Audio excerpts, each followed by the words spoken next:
Bienvenidos a una nueva semana aquí en la primera mesa de opinión de Antioquia. Qué gusto estar con todos ustedes aquí en nuestra emisión central. En Antioquia tenemos muchas cosas de qué hablar. Primero, darle la bienvenida a doña Lili, el que de amarillo se viste, a su belleza se atiene. Muchas gracias, Nacho. Como siempre, contenta de estar acá con todos nuestros televidentes. ¿Cómo le fue de grafitera?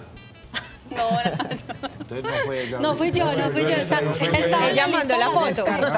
Estaba en la lista de la sospecha. No. ¿Cómo le fue en su municipio? Nacho, no, muy bien, muy contenta.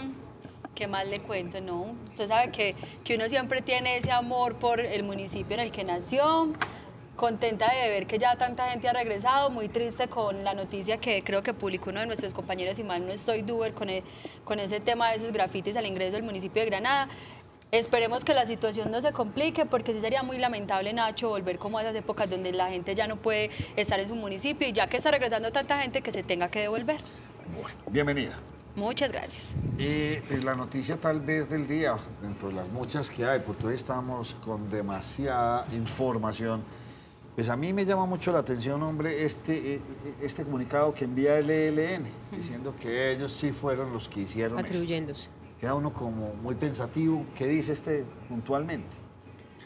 Pues Nacho, mire, se conoció que en horas de la madrugada el ELN había emitido pues este comunicado, que ustedes ya lo van a ver allí en pantalla, donde se hacen responsables justamente de este hecho terrorista allí en la ciudad de Bogotá, que ocurrió el pasado jueves allí en la ciudad de Bogotá. Duel, eso fue hoy, al amanecer. Sí, Nacho, fue hoy en la madrugada.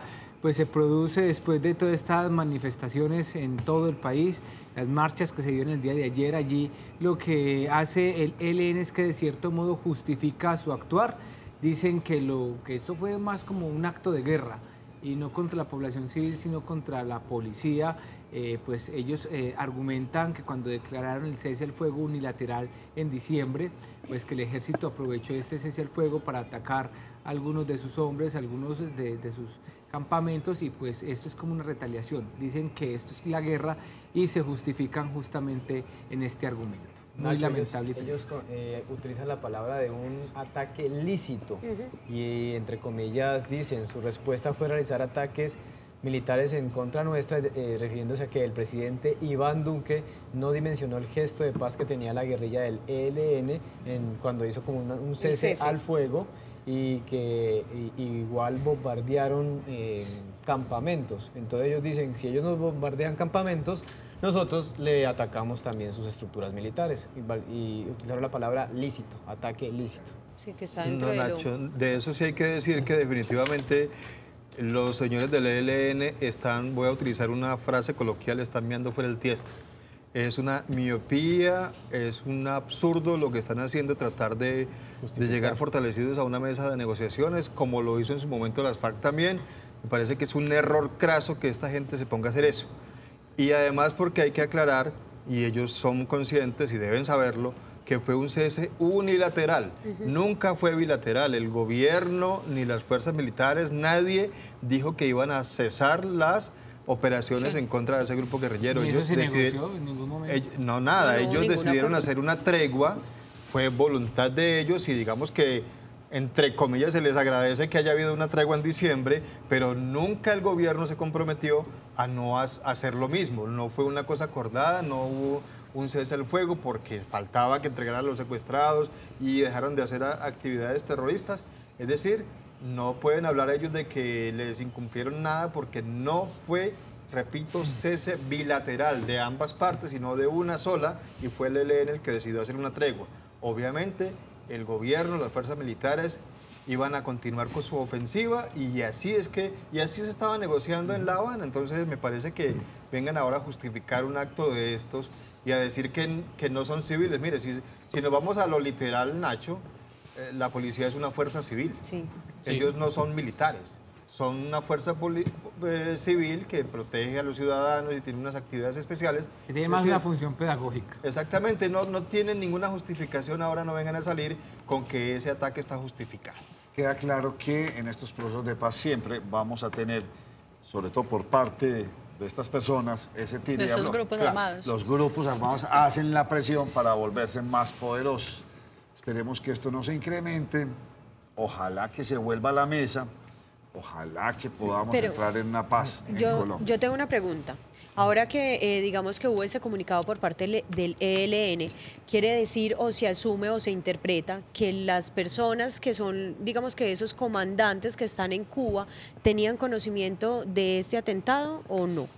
Yasmín, siempre va a ser por línea de mando. Ellos, los del secretariado, siempre va a haber alguien que...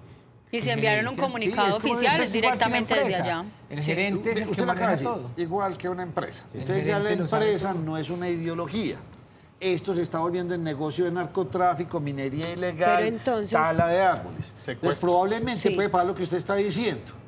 Se van perdiendo el control sobre todas estas... Sí, porque es que si de cierta Ah. manera se asume como una empresa y digamos que ese comunicado también está avalado por la gente o por los comisionados que están en La Habana, pues en todo su derecho está el presidente Iván Duque para exigir que ayude el Estado cubano a capturar a estas personas porque están cometiendo la falta directamente. Nacho, y ahora se viene una parte muy importante y es qué va a pasar con los diálogos. El presidente Iván Duque dijo que los rompía definitivamente, pero los familiares de la comerciante Diana Toro, que fue Sí, secuestrada por Yamaga. este grupo guerrillero desde el 27 de septiembre del año pasado, pidió que se continúen los diálogos porque quedaría en riesgo la vida tanto de la comerciante como de los demás guerrilleros que tiene este grupo. Entonces deja a Iván Duque como en esa mitad del camino que hago. Lo rompo, lo sigo y queda con esa amenaza, pero a la espera de qué De ese tema decisión puede vamos a hablar tomar. ahora. Sí, Sí, vamos sí. a enseguida a hablar de esto. Perfecto. Lo que sí es claro es que ante una bomba de estas, un atentado de estos, donde hay más de 20 personas muertas,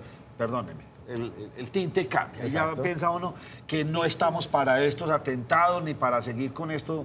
La realidad del mundo es distinta. Nacho, mire, y a propósito de lo que habla Miguel, pues yo quiero invitar a todos nuestros televidentes a que participen del sondeo que nosotros tenemos en nuestra cuenta de Facebook, que es precisamente, les preguntamos a ustedes si están de acuerdo con lo que indicó el gobierno, con esa determinación de terminar los diálogos. ¿Están ustedes de acuerdo? Pueden ingresar a nuestro Facebook y allí aparecerá este sondeo y participan de esta De manera. hecho, tenemos resultados, ya enseguida se los voy a contar. Bueno, en la tarde llegó una de las personas que falleció desafortunadamente en el atentado. Así es, Nacho. Mire, pasadas la 1 de la tarde, pues al aeropuerto La Herrera de la ciudad de Medellín llegó el cuerpo con los despojos mortales de Juan Esteban Marulanda, el joven de 19 años de edad, pues que perdió la vida en este atentado allí en la ciudad de Bogotá. Escenas realmente dramáticas, mucho dolor, mucha tristeza, angustia, y sus familiares pues, estaban allí presentes. Ustedes pueden ver las imágenes del momento preciso, De dolor. les rindieron honores militares. También se realizó una caravana, una pequeña caravana con el cuerpo de Juan Esteban hacia la Escuela de Policías Carlos Holguín, acá en la ciudad de Medellín, y allí nuevamente pues se les rindieron unos honores por parte de la policía. Habían cientos de personas allí apostadas en la Escuela Carlos Holguín, en el aeropuerto, pues esperando que llegara el cuerpo de Juan Esteban, un joven más bien, 19 años, a quien según sus familiares pues le gustaban mucho los caballos y que quería ser aquí miembro pues de la policía en esta parte de los carabineros, porque tenía un gran gusto por los animales. Si quieren, Nacho, escuchemos a un primo de Juan Esteban que nos regaló estas declaraciones cuando llegaba su cuerpo al aeropuerto. Que esto lo va a golpear a uno siempre ve las noticias, escucha la radio y uno cree que es los de allá, uno cree que nunca va a ser uno, pero esto es una realidad de todos y uno lo que pide es a que, no sé, razonemos, hay otras formas de arreglar las diferencias que no sea de esta manera tan abrupta. Juanes es un hombre, digo es porque siempre va a estar con nosotros, de esas personas que lleno de valores, que se hacía querer de todo mundo.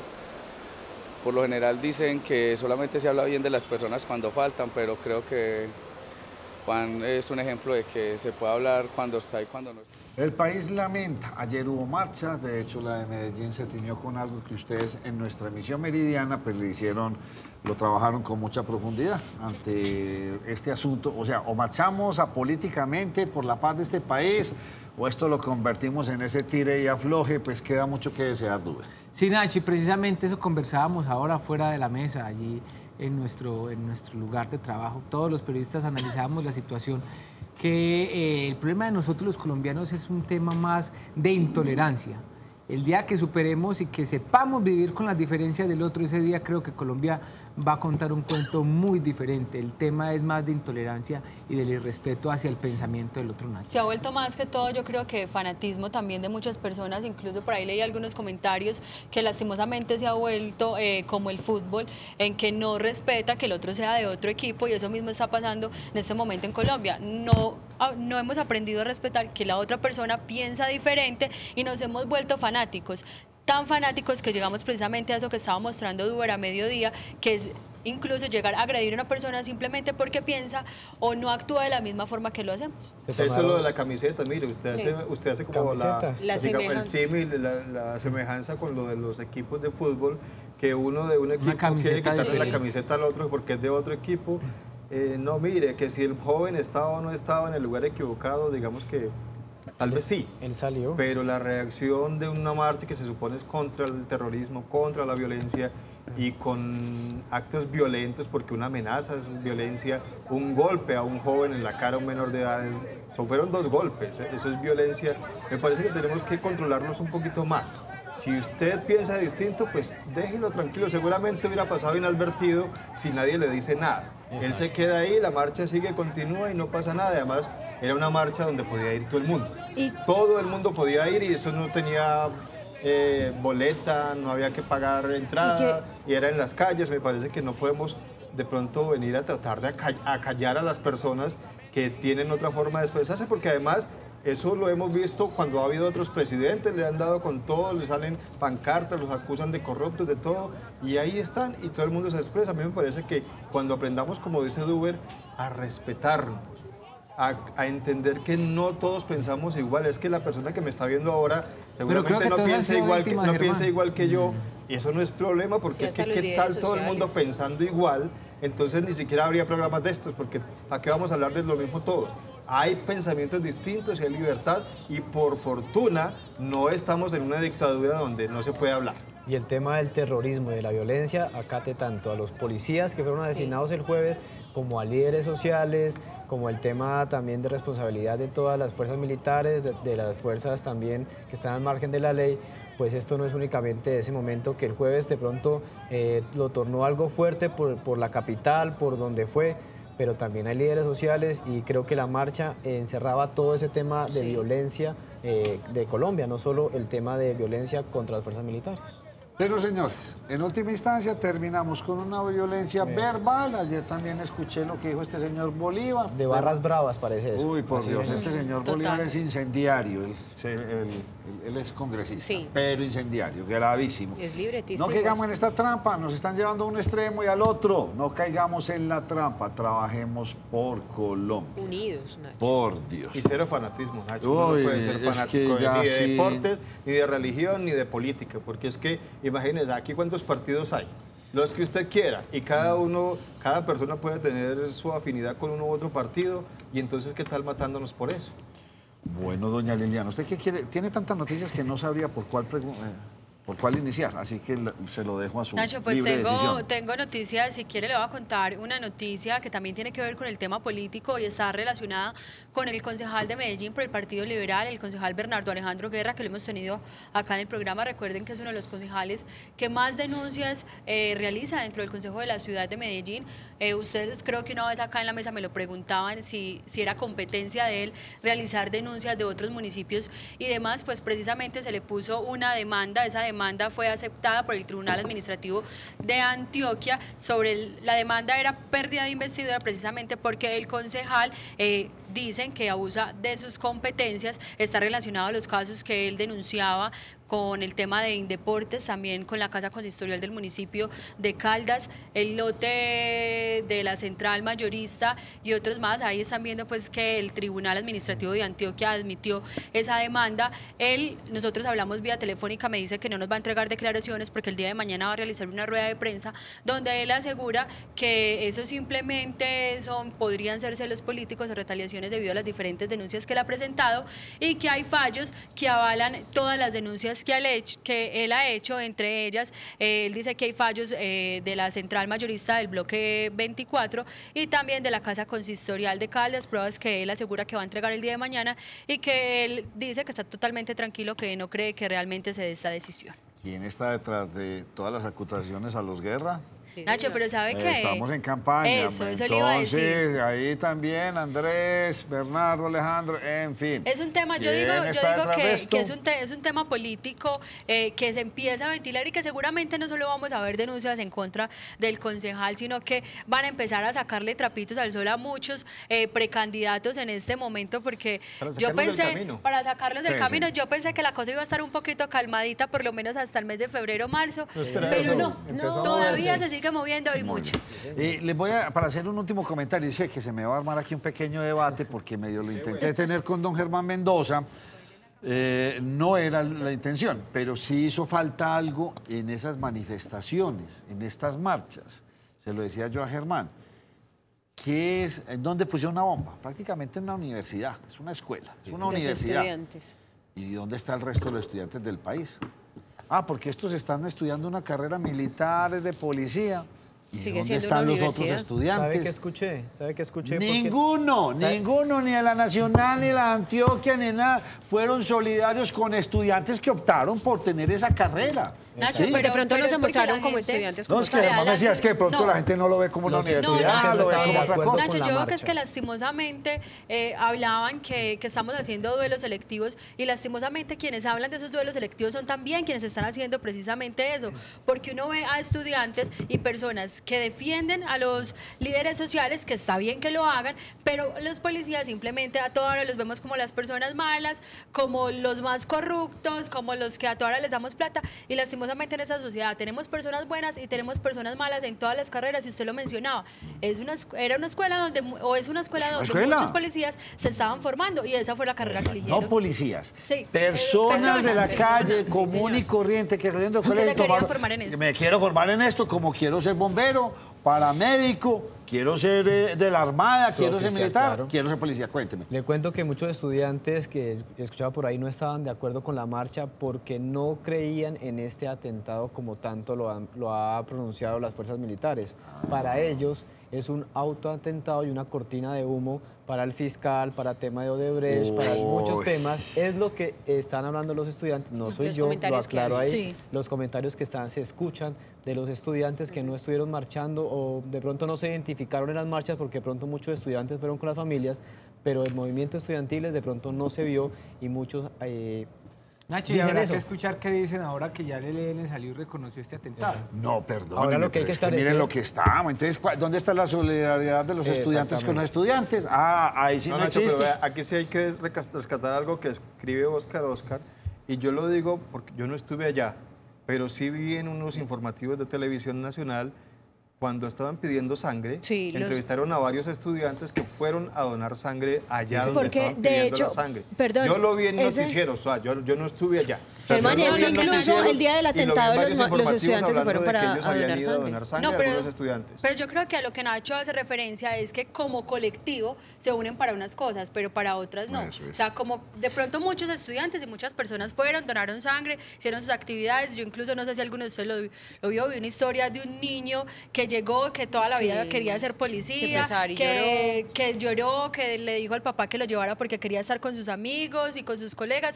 Pero a lo que menciona Nacho es que cuando se trata de colectivo, protestamos por unas cosas, nos enojamos por unas, pero cuando se trata precisamente de la policía o el ejército, casi siempre los tachamos y los hacemos a un lado. A mí Andrés Castañeda me dice que lo salude, me dice que no sea hipócrita. Hágale esa pregunta al joven que le botaron el ojo a ver qué dice de esos polochos. Diles, man. Perdóneme, está usted No, completamente todos son equivocado. ¿Y malos. cuántos policías no han perdido la vida detrás de todos, de muchos estudiantes y de muchas estas Nacho, cosas? pero- Son Nacho, más ellos los muertos que botellas nosotros. continuas. Yo hago- Entonces los yo hago una estudiantes tienen pregunta. derecho a quebrar, a quemar y hacer lo que les dé la gana. Y cuando a otros estudiantes les pasa lo que les pasó, ahí sí no somos solidarios, Sí, son total. discriminadores. Perdóneme, señor Andrés Castañeda, que es que ya es que hasta debería salir de este Nacho, chat. pero mire, no, es que yo- llegan yo- a yo unas hago una cosas pregunta. pilladas. Entonces toda la policía es mala, aquí eso es una vergüenza, todas las instituciones son malas. Ya, incendiemos este país de una vez por todas, dígalo. Nacho, mire, yo ayer analizaba, estuve en la marcha y analizaba, yo decía, bueno, acá no es tanto, y entonces decían que el fiscal, que es que le creían al fiscal, que no le creían al fiscal. Yo digo, es más una marcha apoyando la institucionalidad. El fiscal se va y la institucionalidad queda. Y los que trabajan son los que están de ahí para abajo. Ahí es donde está la gente que todos los días se quema, la gente que todos los días se desvive, que trabaja Que trasnocha, de manera honrada. que está un 24, un 31 parado Y en la Nacho, otra calle. cosa. 20 estudiantes perdieron la vida. Se nos volvió político el cuento. Ah, qué maravilla. Y Nacho, ¿cuándo vamos a salir a marchar también por los muertos de la Comuna 13, por los muertos de la Comuna 8? Todos nos deben de doler. No solamente los líderes sociales, todos nos deben ¿sabe doler. qué? O sea, Cualquier colombiano que muera de manera violenta nos debe doler. Totalmente de acuerdo con ustedes. El asunto Selectivos, es, como dice Liliana. ahí es lo que yo voy. ¿Será que somos selectivos por quienes fueron violentados o por quienes promovieron la marcha? Porque en muchas ocasiones también hemos visto, pues por lo menos yo vi a varios dirigentes de la oposición del gobierno actual que estuvieron marchando en Bogotá, pero en muchas ocasiones nos hemos puesto casi que a mirar quién es el que está gestionando, liderando todo un movimiento social para las calles y que finalmente uno dice, no, a este no le creo, no voy con este y más fácil me retiro y me hago a un lado. Entonces ahí tendríamos que mirar si es que no estamos de acuerdo con ese autoatentado como lo están manifestando muchas personas, o es que simplemente porque fue el gobierno o fue X partido o fue X político el que está gestionando las marchas, cuando tomamos partido en cierto caso y en cierto no. Muy bien. Complicado el tema, don Germán Mendoza. ¿Quién se fue para Suiza? Juan Carlos Montes, Nacho. Eso es lo que dicen, que se fue para Suiza. ¿Y quién es este señor Montes? Es la persona que aparece en el famoso video donde aparece también Gustavo Petro recibiendo dinero en efectivo. Ahí está Petro, y la persona que le entrega el dinero se llama Juan Carlos Montes, un ingeniero que supuestamente habría servido de intermediario con otra persona que habría conseguido los recursos para la campaña de Gustavo Petro. Ese video salió cuando hacían el debate aquel del fiscal y se desvió un poquito la atención y todo el mundo se pegó con lo del video. Hasta ahora no sabemos en qué va esto. Se supone que hay investigaciones, se compulsaron copias, que se han encontrado algunos pagarés en la oficina del señor Montes, y este señor aparece, según algunas fuentes extraoficiales, en Suiza, que salió desde el 28 de diciembre hacia Suiza, argumentando, según esas fuentes extraoficiales, que tendría amenazas de muerte en su contra. De si volverá o no volverá para continuar con el proceso, pues no sabemos. Él ya se ha presentado a la fiscalía, digamos que a entregar su versión de los hechos, lo mismo que la otra persona, se me olvida el nombre, que supuestamente habría recogido los dineros para Petro y para otros políticos en alguna época, pero el hecho es que él no está en el país, se dice que está en Suiza, y que si regresa o no regresa no lo sabremos, Nacho. Duber, vámonos para el Bajo Cauca. Cuénteme, ¿por qué estos desplazados? ¿Qué dice la personería? Nacho, mire, es muy preocupante el tema del Bajo Cauca y todo el año pasado lo estuvimos denunciando. 2018 cerró con más de 5.000 desplazados del Bajo Cauca que llegaron a la ciudad de Medellín y que la alcaldía y la gobernación han tenido que brindarles pues todo el apoyo en salud, en educación. Hay un tema, Nacho, allá que parece que se le está saliendo de las manos al Estado, y es la confrontación entre caparrapos y miembros del Clan del Golfo. Recordemos que allí hay un tema de minería ilegal, recordemos que también hay un tema estratégico, porque por allí se saca parte de la droga que se produce en Colombia y en el departamento de Antioquia, y es una confrontación que ya lleva muchos meses allí, que ya deja muchos muertos, Nacho, y que el año pasado pues dejó esta región del departamento con el índice más alto de homicidios acá en Antioquia. Este año no termina enero, Nacho, y ya van más de 200 personas desplazadas que han llegado a la ciudad de Medellín justamente huyéndole al tema de la violencia en el Bajo Cauca antioqueño. Doña Yasmín, ¿usted qué quiere contarnos? Bueno, Nacho, le comento una buena noticia ahorita que estábamos hablando de estudiantes, porque la Fundación Carolina va a ofrecer 723 becas para diferentes cursos que se van a poder aprovechar tanto en posgrados, pregrados como doctorados en España, para que todas las personas estén atentas. Esta convocatoria va hasta el 5 de abril para estudios, digamos que de programas cortos, y hasta el 7 de marzo a las 9 de la mañana cerrará la convocatoria para quienes se quieran presentar y acceder a una de estas becas, que recuerden que son 723. Miguel Ángel, ¿usted qué me quiere contar? Bueno, le quiero encontrar la novela de Cano, por fin tiene un final para los hinchas del Medellín feliz. El jugador que hace una semana se iba del club firmó hoy un nuevo contrato y los hinchas del Medellín descansan pues un poco de esta novela que tanto les movió las redes y los sentimientos, porque se En redes sociales, pobre Cano, lo hicieron y deshicieron con él. Y ahora que volvió, pues esperan que pueda responderles por goles. Y Nacional tiene un volante 10, es el uruguayo Pablo Daniel Cepelini, de 27 años de edad, que es el nuevo 10 del Club Verdolaga, que espera venir acá a aportar al Atlético Nacional. ¿Montaje o no es montaje lo de Venezuela, Germán Mendoza, lo de los militares? Usted, como ya todo es montaje, entonces esta es una autobomba, esta bomba la puso el gobierno, ya sale el ELN y si fuimos nosotros, no, la política dice que no fueron, en fin, esto ya uno no se sabe dónde están las verdades. Sí, le pregunto, Germán, ¿será verdad o mentiras esto de Venezuela? No, Nacho, volviendo al tema de si auto o no auto, si mentiras o no mentiras, lo que pasa es que a veces uno desconfía y la gente desconfía por muchas cosas que pasan en las instituciones.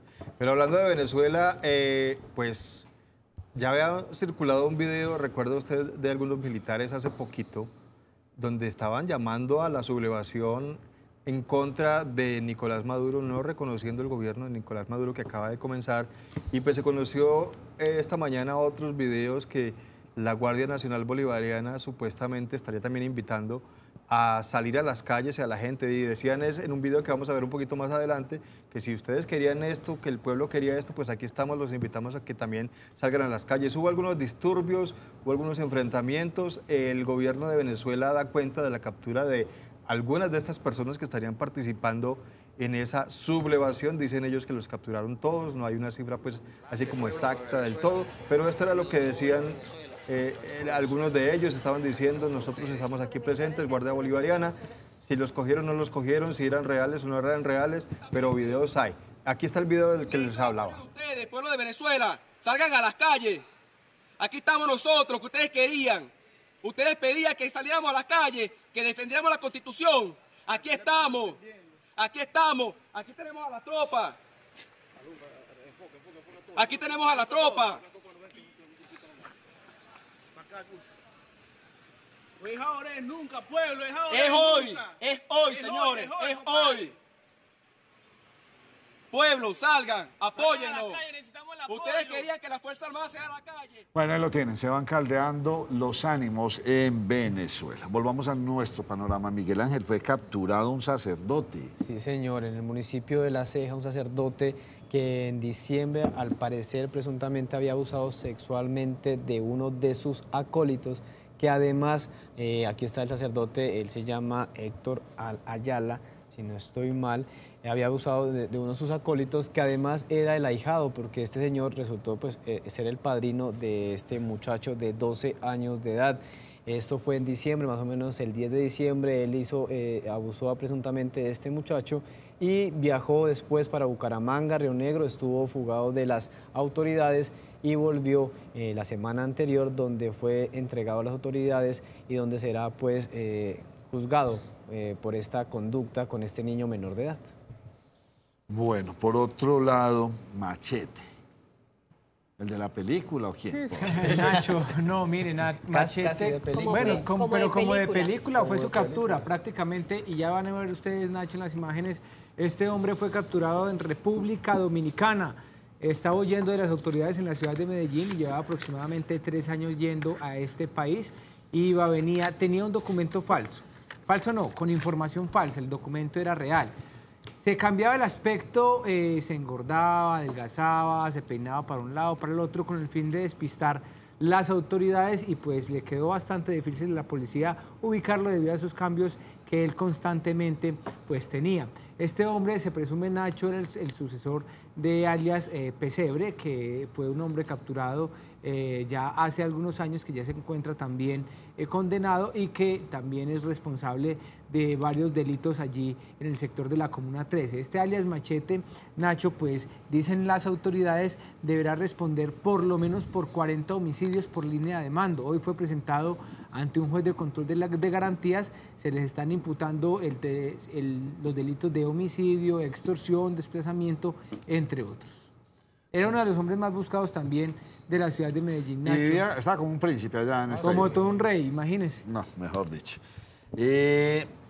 Óigame, don Germán Mendoza, usted tiene, para irnos a esta pausa antes de tener a nuestro invitado con el que vamos a hablar de este proceso de paz que entra en una parte bastante crítica, alguien lo detiene con su hija. ¿Y qué pasa? Ay, qué triste. Sí, Nacho, digamos que es una imagen conmovedora, eso ocurrió en Estados Unidos, no hay un sitio exacto donde haya ocurrido, lo grabó una persona que estaba en un vehículo, la policía estaba persiguiendo a este hombre que vemos ahí porque está señalado de ser un ladrón de apartamentos. Y miren ustedes lo que ocurre después, él iba con su pequeña hija, pequeña es pequeña, en la camioneta y él salió con las manos en alto, se entregó a las autoridades y la niña se baja también del vehículo y va con las manos en alto a entregarse a las autoridades. Pues es muy, pues llama mucho la atención esta imagen. Qué pesar. Ocurrió en una de las calles, la policía está haciendo todo el procedimiento y no sabemos al final qué pasó con esta niña. Esta niña, por supuesto, pasará a manos de los servicios sociales que tienen allá, que protegen a los menores de edad, pero sí llamó la atención la forma como la niña salió con las manos en alto, también sometiéndose a las autoridades. Vamos a hacer una pausa, volvemos con ustedes enseguida.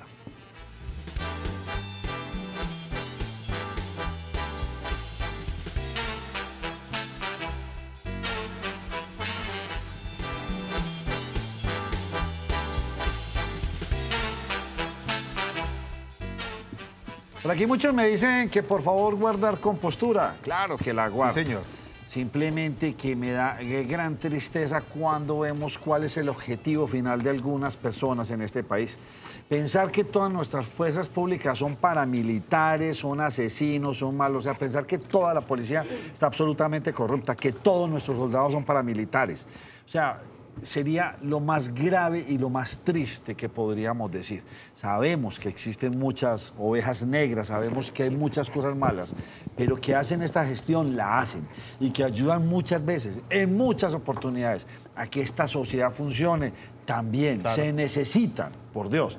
Pero cuando llegamos ya a ese otro punto en el que estamos llevando este discurso hacia el otro lado, perdónenme, y mal que bien, las redes son bien complejas. Defiendo a la policía y defiendo a los policías buenos. Y también cuando tenemos que hablar de esos policías malos, de los corruptos, de los que se van a comprar, también hay que hablar de ellos.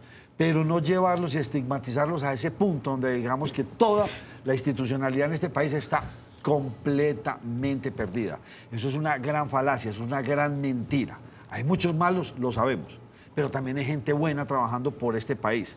¿Será que es que la corrupción, como lo decía en estos días una persona, no es solamente la de Odebrecht? Cuando nos hemos sentado a pensar en la corrupción en la que estamos manejando desde nuestros hogares, es que desde ahí empieza.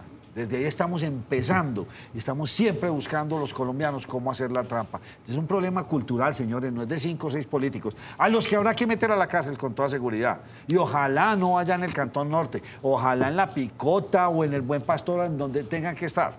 Pero por Dios, ¿qué estamos haciendo nosotros por la sociedad colombiana? Salimos a marchar, lo convertimos en un asunto político y todo se nos está volviendo a estos dos, a la izquierda o a la derecha, a los paramilitares o a los guerrilleros. ¿Será que nos vamos a dejar meter en ese cuento? Pues señores, ustedes tomen la decisión. Nosotros cumplimos con contar muchas cosas, pero tampoco nos vamos a dejar llevar hacia ese extremo tan nefasto al que pretenden algunas personas.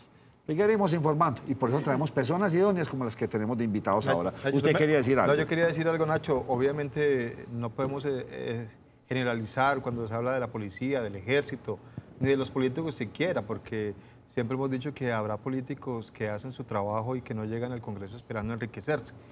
Por supuesto, pero tampoco podemos decir que todos los estudiantes son encapuchados, ni que tiran papas bomba, ni que todos los estudiantes son guerrilleros, ni que son aquello y lo otro, porque cada organización, cada grupo social tiene sus motivaciones y tiene su gente que organiza protestas, manifestaciones, que salen a la calle, que pelean por sus ideales, y hay algunos que otros que terminan entorpeciendo como esa labor. Entonces, ni generalizar a la fuerza pública, ni generalizar a las instituciones, ni generalizar a los estudiantes, porque caemos en el mismo error de meter a todo el mundo en el mismo saco y en el mismo costal, y eso no es justo. Gracias a los televidentes por su apoyo. Les ofrezco disculpas, pero es que tampoco todos somos tan malos. Es decir, todos los colombianos, a mí como me dolía eso cuando estaba en el extranjero, me miran, cocaína colombiana. Y yo, perdóneme, nunca he fumado eso, ni me gusta. ¿Quién dijo que todos los colombianos somos traquetos o mafiosos? No, tampoco. Somos buenos, somos buenos. Nacho, no es cierto. Ah, somos buenos. Yo pienso que los colombianos somos más buenos. Uno lo ve todos los días. Bienvenidos. ¿Cómo están ustedes dos? Jaime Fajardo Landaeta, analista del conflicto, ha estado cantidad de veces en este programa porque con él hemos hablado sobre todo lo que ocurrió con el proceso de paz con las FARC. Y Luis Guillermo Pardo, investigador del Grupo C3. Bienvenido. Buenas noches. Es un honor volver a estar en Nos Cogió la Noche con un extraordinario equipo periodístico por su independencia. Bueno, vámonos con Jaime Fajardo.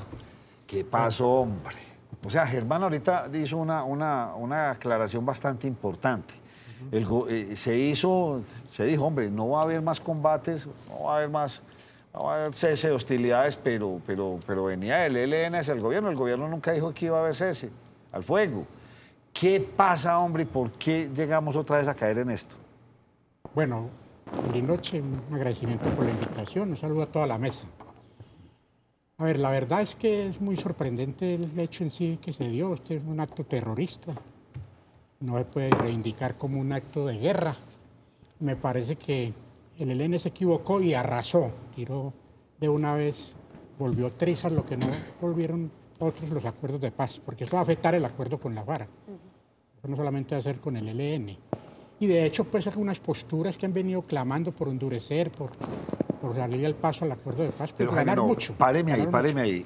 ¿Por qué puede afectar esto el proceso de paz con la FARC si o eventualmente sentimos que está funcionando? De pronto no se les está cumpliendo con todo lo pactado, están pasando muchas cosas, pero se acabó esas tomas guerrilleras, se acabó esa zozobra en la que estaba. Entonces, ¿qué no puede afectar? Me refiero que hay una agenda que implicaba, que fue negociada, que implicaba desarrollarla, y esa agenda en muchos aspectos está paralizada. El problema agrario, el problema de tierras, la reforma política no ha salido, tenemos problemas serios en la participación, y alguna de esa agenda habría posibilidades más a fondo al mismo proceso con el ELN. Indudablemente no hay el entusiasmo, no queda el vigor, la fuerza para seguir impulsando iniciativas de paz, y sobre todo con lo que usted empezó hablando ahora, que ya vamos a ver unas macartizaciones serias a quienes impulsan los acuerdos de paz o a quienes dicen que hay que continuar, pues, de todas formas, abriendo puertas al diálogo con el ELN. ¿Usted me le quiere explicar a los televidentes qué quiso decir con la palabra de macartizar, señalar inadecuadamente a una persona de algo que no lo es. Estigmatizar. Estigmatizar. Entonces, me parece que esa situación es preocupante. El ELN no midió las consecuencias del momento político. Era el peor momento político para hacer eso. Era mejor haber logrado romper los acuerdos, no terminamos los acuerdos, culmina la agenda y pide que se cumpla el protocolo para ellos salir de Cuba, pero no hacer el acto. Y haciendo el acto terrorista, hasta el protocolo corre riesgo. Un protocolo que está por encima de las decisiones de un gobierno, porque compromete al Estado. Y miren, no, el gobierno dice que no cumple el protocolo, o sea que ahí vamos a tener problemas serios en confianza para una posible, eventual negociación más hacia adelante. ¿Habrá posibilidad de una negociación más adelante, Luis Guillermo, o esto usted piensa que ya se perdió al menos por este año, digámoslo así? Yo creo que hay que puntualizar varias cosas. Primero, la bomba del ELN, que ya reconoció hoy la autoría, la intenta incluso justificar erróneamente, además. Es un bombazo a la paz. O sea, yo no tengo otra manera, Jaime, de entender. En el momento que no era, es que eso no se hace en esta coyuntura en Colombia ni en el mundo entero. En ningún momento. En ningún momento, Germán, porque es que además en un país que está haciendo todos los esfuerzos por salir de la guerra, por salir del atraso, por salir de la pobreza, por buscar, aceptó un proceso de paz con las FARC con problemas, sin problemas, pero lo aceptó, lo estaba viviendo y de un momento a otro viene un bombazo a la paz. A mí incluso es tan complicada la situación dentro del ELN que uno de los, digamos, de quienes más académico que defendía el acuerdo de paz con el ELN, Víctor de Correa Lugo, que además organizó, compiló los textos que hay en el proceso de paz del ELN, hoy sacó un artículo absolutamente desfallecido frente al tema y dice cómo es que el ELN nos hace esto, pero además es un bombazo a la paz con un grave problema, Germán, que Nacho, que tú lo estabas comentando, la polarización, la bipolarización. Volvemos al blanco y al negro, Yasmín, ¿qué tal es? En pleno siglo XXI, en el 2019, y volvemos al blanco y al negro. Entonces, todo mundo ya comienza a perfilarse nuevamente. Eso tiene un efecto muy peligroso en los territorios, donde hoy están asesinando, a corrido a la fecha de hoy, después del acuerdo de paz con las FARC, han muerto casi 166 líderes populares en el microterritorio. Este escenario, Nacho, lo que a mí me preocupa infinitamente es que va a repercutir para que esas instancias de guerra en el microterritorio se acrecienten. ¿Guerras de quiénes contra Guerras, quiénes? uno diría, de algunos grandes propietarios que por restitución de tierra están perdiendo su tierra bajo la justicia y la ley, se van a sentir amparados por un espíritu de guerra, por unos tambores de guerra, para volver a perseguir a los propietarios originales de esos territorios. Segundo, que me preocupa a mí en las ciudades, los combos, lo hemos dicho, la ideología de los combos que conforman la oficina es una ideología paramilitar. Y esto puede tener un efecto muy complicado en los territorios urbanos. Luis Guillermo, acá en Medellín, en el ¿Sí? Valle de Urra, ¿qué tan complicado es? Porque el año pasado, en el municipio de Bello, resultó izada una bandera del ELN. Acá las autoridades dicen que en Medellín no hay presencia del ELN, No, eso... salvo Pero acá 2 o también 3 en la tuvieron Universidad Claro. Nacional, pero acá sí hemos visto hechos del ELN. No, claro, Duber. Es que el problema además es que hay, primero, hay militancia de las FARC desmovilizada, que tengan que estar silenciadas, escondidas, porque donde emerjan públicamente en los territorios rurales, los matan o las matan. Esa es una decisión militar. Segundo, el ELN tiene bases indudablemente en Medellín y en el área metropolitana, por supuesto. Entonces, acá lo que se va a acrecentar, no solo en los territorios la guerra, Nacho, es el primer efecto, el segundo efecto peligroso para mí, sino en los territorios urbanos. Pero lo que más duele es que se coloque esa bomba, además en un espacio de adolescentes y de jóvenes que están estudiando, por Dios, es que es una universidad, es que eso... Jaime, esto no se justifica a la luz del derecho internacional humanitario nunca, ni el derecho internacional acepta en estas circunstancias de Colombia este tipo, es un bombazo como este, en un sitio como este, en una coyuntura como esta, fue un bombazo a la paz. No, es un bombazo a la paz, o sea, completamente injustificado. Es que no tendría ninguna justificación por ningún lado, mejor dicho, pero... Yo le digo otra cosa, Nacho. Si el ELN hizo una valoración del gobierno Duque frente a los diálogos y llega a la conclusión, hemos hecho 2 treguas unilaterales, hemos pedido diálogo, que se reactive la mesa, nada de eso ha servido. Entonces no hay condiciones para continuar la mesa y los diálogos. Si llega a esa conclusión, lo más conveniente es lo que he hablado con los países acompañantes del proceso, hubiese planteado la situación en el escenario internacional que correspondía y haber convocado a decir que cesaban los diálogos. Listo, eso lo hubiéramos comprendido todos lo hubiéramos comprendido. Bueno, de ahora en adelante no hay más diálogos de paz, el gobierno no quiso. Con los países garantes, con los facilitadores, con todo el mundo. Y listo. Pero no con una bomba, listo. Mano. Y que después de ahí en adelante vengan las confrontaciones militares, que todos no queremos, pero se va a dar. Ya empezó con una situación muy adversa, pero en el momento que se hubiera dado, después de haber culminado el proceso, eso lo entendía la gente, pero es que esto es inaudito, esto caló en lo más profundo de la gente, pues la marcha lo mostró de que la gente marchó, diversas posiciones políticas, diversas vertientes en contra del terrorismo y en particular rechazando ese atentado, además porque golpeó fue unos estudiantes, cadetes que están estudiando, no se han graduado y apenas están haciendo como su carrera para calar en la policía. Jaime, yo le quiero preguntar a usted, y lo discutíamos antes de que ustedes llegaran, si realmente hay una unidad de mando en el ELN o está el tal Pablito que es el que está haciendo cosas por su cuenta, mientras que los señores en Cuba de pronto no tienen dominio sobre esos frentes como rueda suelta. En toda organización, por férrea que sea, siempre van a haber tendencias, opiniones, puntos de vista. En el ELN se han conocido algunas opiniones, incluso frente a la negociación ha habido diferencias, y sobre todo que tiene un criterio, es una organización demasiado federada. El COSE es el comando de entrada, supuestamente la dirección, pero todavía no logra integrar a plenitud el accionar permanente del ELN. Y Pablito ha tenido un gran poder. Pablito, una persona que está dirigiendo todo el bloque nororiental y tiene incidencia en el bloque noroccidental, tiene incidencia en toda la frontera. O sea, alguien dice por ahí que hasta el 60% puede ser manejado por Pablito. Pero más allá de eso, el problema es que hay muchas indefiniciones. No sé cómo lo caracteriza Guillermo, pero yo noto en el ELN, ¿cuánto hace que estamos hablando de negociaciones con el ELN?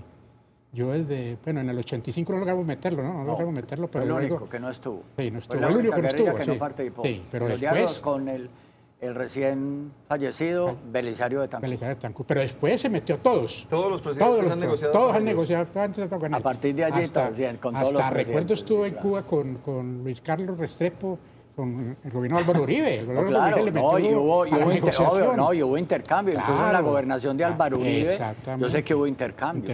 Pues yo no puedo decir más, pero hubo intercambio, había puertas abiertas, canales de comunicación. Entonces, lo que pasa es que el ELN, recuerda Jaime, es que el origen del ELN, primero, es un origen muy de foco, muy castrista, y segundo, fue tomado por una élite de curas rebeldes venidos de España. Y eso va marcando la ideología de una guerrilla de una manera tal que mire lo que nos pasa hoy. Pero lo que yo rescato por encima de toda esta situación, Nacho, y lo digo aquí en Nos Cogió la Noche de cara a todo el mundo, es que la marcha, todas las marchas fueron por la paz, no por la guerra. Y yo creo que ahí sí hay un tema de fondo, es decir, a pesar del bombazo contra la paz del ELN, a pesar de los asesinatos de líderes sociales, de líderes comunitarios, de líderes de restitución de tierras, el pueblo colombiano, sin distingo político, eso a mí me quedó clara la lectura de la marcha. ¿Está seguro de eso? Sí, yo no estoy tan seguro. Yo vi aquí en Medellín marcha y la gente, Uribe. Petro llega y sale en Bogotá y dice, no marcho porque yo marcho por la paz y no por la guerra. Nacho, o sea, se volvieron dos políticos o politiqueros, ya no sabe uno cómo llamarlos. Porque, o sea, una cosa de Bacle de esta no se está politizando. Pero las camisas blancas, los gestos de la absoluta mayoría, los niveles de fraternidad, la palabra que más se pronunció fue la paz. Lo que pasa es que el error de los politiqueros, llamados políticos, que quieren utilizar la paz y la guerra como tribuna política. Mire, eso se les va a devolver. Porque no hay nada más oportunista que un político. No, usted le habla de concentración y allá llegan todos. Sobre la base de 20 jóvenes asesinados, Jaime. Por Dios, Nacho. Que alguien quiera sacar un voto. Usted está convencido, yo estoy convencido que se les está presentando a los políticos de uno y del otro lado en bandeja de plata esto para llevarlo a hacer política barata, a polarizarnos. O Jaime, ¿qué pasa con eso? Yo, antes de que responda, yo estoy totalmente de acuerdo con Nacho porque lo que uno percibe es que de lado y lado se aprovecha políticamente esto. Lamentable tener que decirlo así, con todo el respeto con las familias de las víctimas. Les cayó como anillo al dedo a muchos este atentado torpe que cometieron los señores del ELN porque sacan provecho de esto del lado derecho, de izquierdo, del centro, de todo el mundo. Eso no se salva nadie. ¿No comparte eso usted, Jaime? Es que oiga, perdóneme, antes, Jaime, la cosa llegó al extremo de lo que decía Yasmín al inicio de esta charla, por Dios.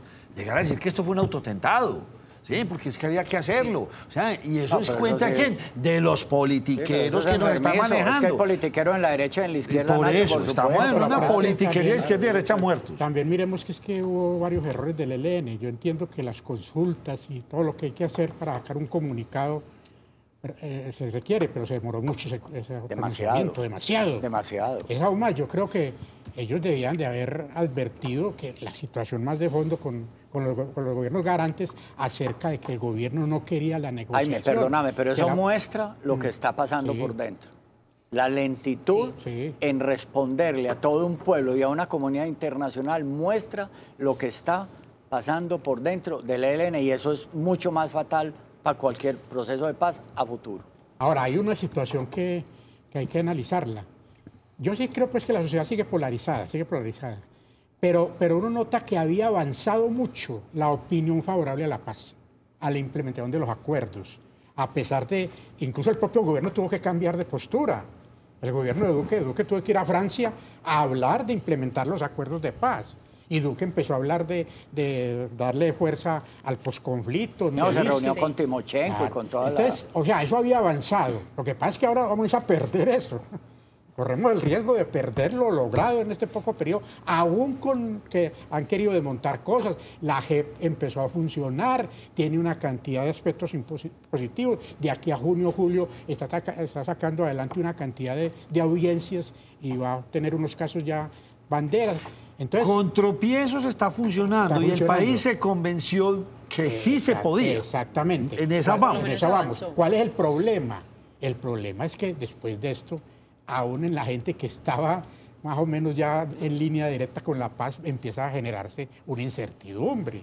Y es que es obvio, si se podrá negociar con esta gente, si habrá posibilidad de llegar a algo, si cumplirán. Y fuera de eso, que es que, Nacho, no olvide que una cosa es los señalamientos inoportunos, una cosa son las actividades que se hacen para fomentar el odio, pero otra cosa es que aquí tenemos un sector real de poder que está en contra de la paz, que no le conviene la paz. ¿Cuál debería ser de pronto esa postura que debe tener entonces el presidente Iván Duque con esta situación que se está presentando? Pues se han hecho muchas consultas y muchas personas hablan entre si continuamos con los diálogos o realmente se suspenden y hasta acá nomás, porque uno a veces, Nacho, y yo también lo he dicho en el programa, la gente no está contenta con nada. O sea, cuando estábamos negociando con las FARC, porque estábamos negociando con las FARC y que no, que vea, bueno, se le criticó lo que se pudo, otros de acuerdo, otros no. No está pasando lo mismo con este proceso. ¿Y cuál debe ser esa postura que debe asumir entonces el presidente? Entro ahí.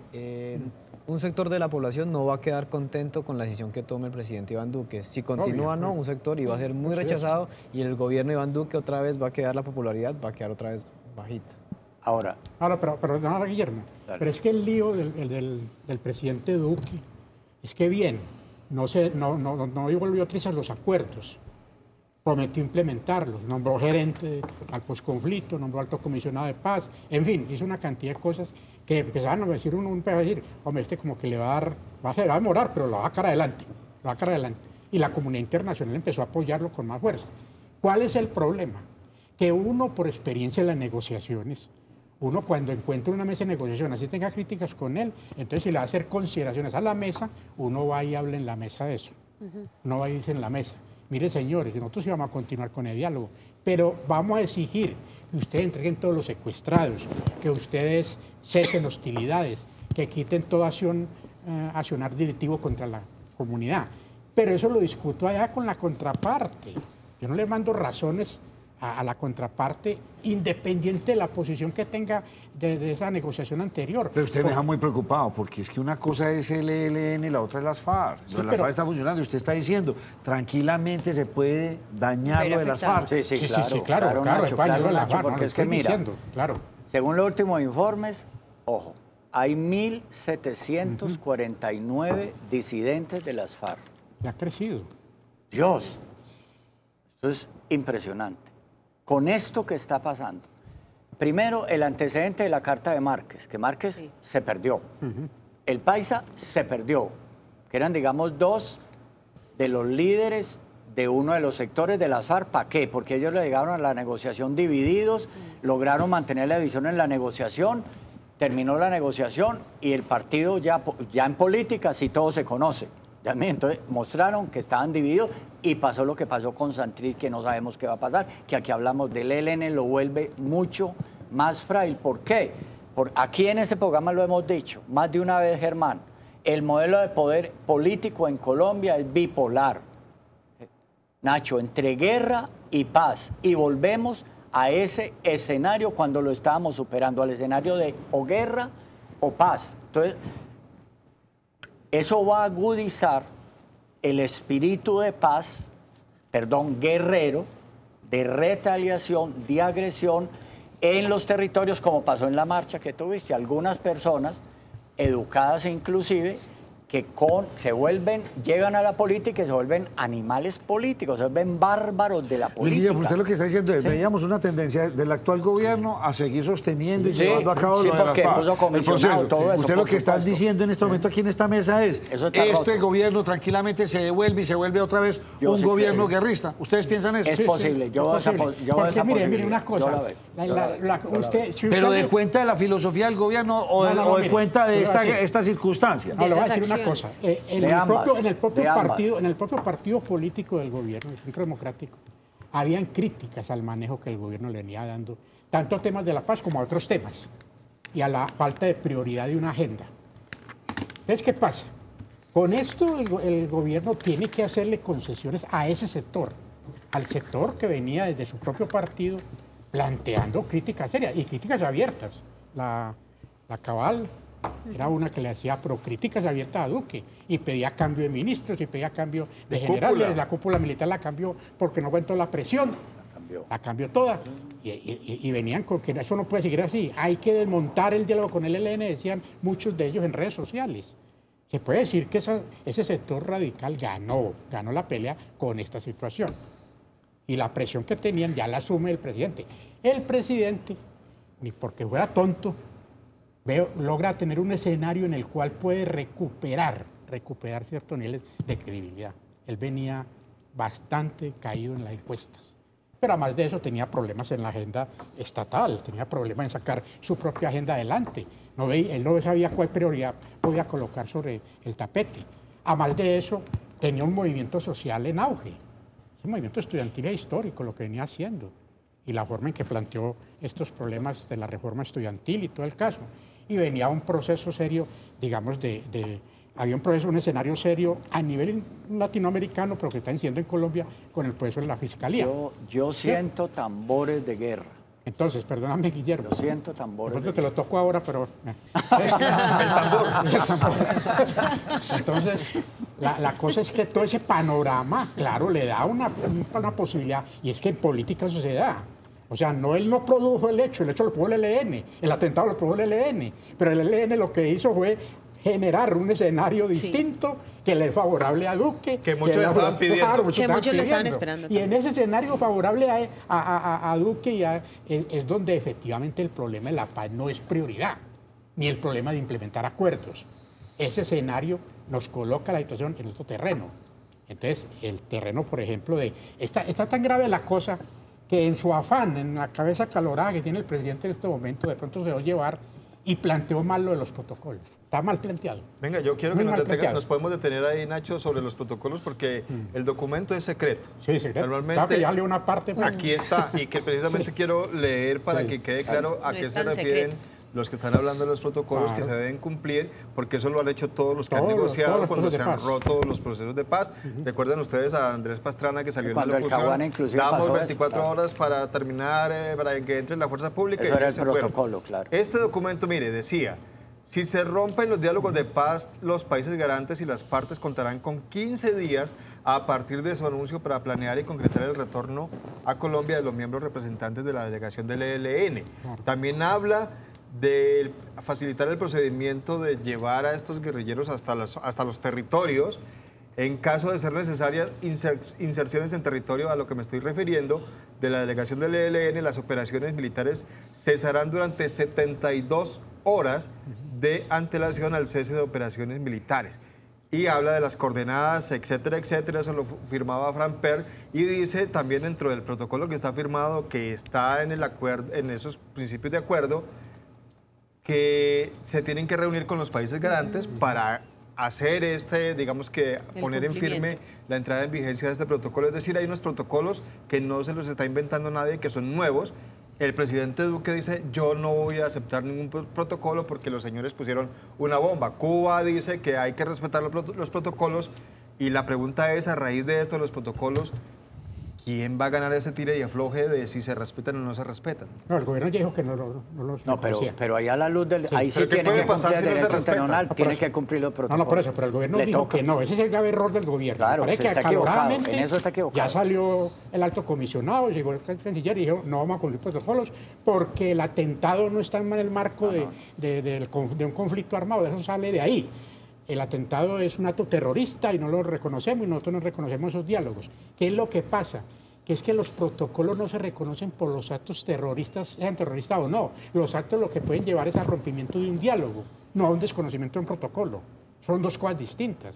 Un protocolo, incluso en este momento firmado, acatado por países garantes, compromete la comunidad internacional. Pero yo tengo una pregunta.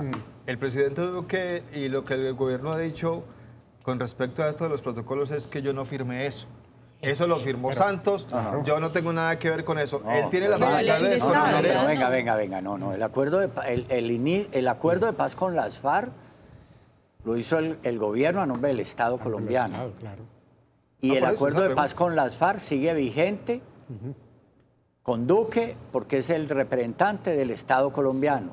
El proceso de paz con el ELN es un proceso acordado y avalado por la comunidad internacional. Y Duque, el presidente, está en la obligación de cumplir ese protocolo. Otra cosa es la audacia politiquera de utilizar la situación para decir no hay que cumplir protocolo. Eso es una calentura que a la final tiene que bajar. El protocolo es un acuerdo internacional y tiene que cumplirse. Lo grave aquí es que el ambiente está muy en contra de una implementación hoy del acuerdo de paz con las FARC, y con este bombazo a la paz del ELN se va a dificultar mucho más, no solo en el territorio, sino en el debate político nacional. Va a haber mucho más temas contra la JEP, va a haber mucho más temas contra las investigaciones económicas, va a haber mucha más persecución contra dirigentes de las FARC. O sea, el tema, desde mi punto de vista, es otro escenario. Se interrumpe un proceso de paz que mal que bien venía, entra a algunos caminos inciertos, y en los territorios, Nacho, seamos sinceros, en el microterritorio, allí donde está la sustitución de cultivo, la restitución de tierra, la minería ilegal, el Estado no lo controla. Ese territorio lo controlan los ilegalidades, y Antioquia es uno de los departamentos que más ilegales tiene hoy en Colombia, sumando fuerzas, disidentes de las FARC, sumando el ELN, sumando los defensores gaitanistas o Clan del Golfo, súmele Caparracos, y yo extraño, el gobierno nacional cuando dice que hay 7.260 hombres ilegales en armas, nunca agregan los miembros de los combos ilegales que hacen la guerra urbana en Medellín, en la alta metropolitana, que pasan de 7.000. Es decir, si somos serios, este informe del gobierno nacional del ministro de Defensa debería decir que en solo Medellín, en la guerra urbana, en el conflicto urbano, hay más de 7.000 ilegales extorsionando, vacunando, falsificando productos, cuidando el microtráfico, explotando sexualmente a las mujeres, niñas, bueno, señores, etcétera, tengo que hacer una pausa. Hay un comentario aquí que me parece muy simpático. No sé si era para ustedes, pero dice lo siguiente. Esta gente uribista es tan ignorante del tema que mezclan los acuerdos de paz con las FARC y el ELN. Señores, ustedes dos son muy uribistas. Son dos uribistas. No, yo lo entendí así, son dos cosas diferentes. No, yo tengo un tío que es de apellido Uribe. Yo sé, no, es que... Vamos a hacer una muy breve pausa. Vamos a mirar varias cosas a continuación. ¿Será que no se ha dimensionado lo que puede pasar de aquí en adelante? Otra cortina de humo que se apareció desafortunadamente para todo esto de Odebrecht, que entre otras hoy empezaron ya. El fiscal le cayó como anillo al dedo salir a hacer esta investigación tan rápida, un hombre bien cuestionado, este personaje, y le sale esto. O sea, vamos de cortina de humo, queramos o no queramos, de una a la otra, saltamos y no nos damos cuenta. Por Dios. Afortunadamente hoy empezó el proceso de Odebrecht, no se querían dejar grabar, no querían, pues, en última les tocó salir y empezar a hablar. Vamos a ver qué pasa. Y el señor fiscal, pues, ¿será que quedó tranquilito? ¿Qué le dirá? No, pues ya dejemos que siga este incendio por este lado y yo aquí sigo hasta que se me acabe mi periodo, que le faltan todavía alrededor de 2 años. Volvemos con ustedes.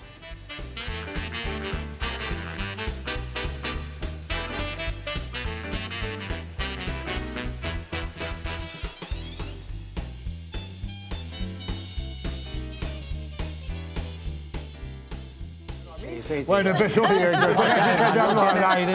Estamos al aire, señores, el debate. Jaime, el gobierno no está en capacidad, por lo que usted me está diciendo, de pronto de calcular el grave riesgo que es retroceder todo.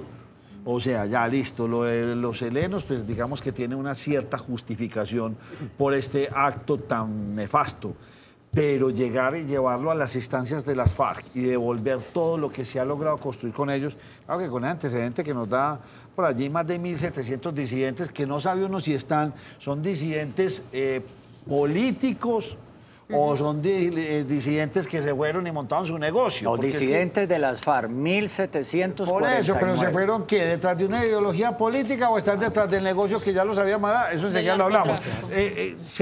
¿Usted cree que el gobierno será capaz de calcular todo esto? Mire, lo que pasa es que en estos casos donde se requiere la voz del estadista, pues, o sea, el hombre que serenamente recoge diversas opiniones, evalúa y sobre esa base traza una directriz. El gobierno, en su afán de darle salida a los cúmulos, a las cantidad de problemas que tiene, y viendo un escenario favorable, está tirando. Hoy esa rueda de prensa del alto comisionado y el canciller Holmes Trujillo fue nefasta. Para mí fue nefasta. Porque en vez de dejar las cosas como iban, a ver cómo se iban asentando, ya el alto comisionado, y fuera solo el alto comisionado, llega y dice, nosotros no estamos comprometidos con unos protocolos. Aquí se tiró encima al ELN, ¿no? Ya el ELN lo tienen encima a la comunidad internacional. Eso no lo va a aprobar la comunidad internacional. Nacho, y precisamente no lo va a aprobar. Ahí hay una, digamos que ya que tocan el tema de la comunidad internacional, al categorizar y al darle un peso de ataque terrorista, ¿pierde esa concepción de ideología política del ELN? Ese sí es un tema de fondo. Claro. Ese es un tema de fondo porque este bombazo a la paz del ELN no va a ser avalado por la comunidad internacional y no es considerado delito político. Entonces ahora, ojo a lo que se viene, ahora sí comienza a empantanarse la opinión favorable internacional que tenía el ELN ante muchos países del mundo, sobre todo países nórdicos, Alemania, países como Francia, donde hay una historia, digamos, de muchos exilados que han sufrido la guerra de una derecha insana, absolutamente insana, porque aquí hay derecha insana y hay izquierda insana en nuestro país. Entonces, yo sí creo, Yamín, que ahí sí, Jaime, se va a construir un escenario de quitarle el reconocimiento político al ELN y ahí sí pierde todo apoyo de la comunidad internacional y ya entramos a otra. Yo sí creo que comienza una fase de espiral de nueva violencia en Colombia. Yo sí creo y eso tiene hago mucho refiriéndome aquí a don Mauricio. Sí. ¿Y qué importa la comunidad internacional? Es que aquí los muertos lo estamos poniendo nosotros. Hago referencia. ¿Y qué le va a hacer a Colombia la tal comunidad internacional? Mauricio, por Dios, hay un sistema internacional que se llama Naciones Unidas, que es lo que regula el orden mundial.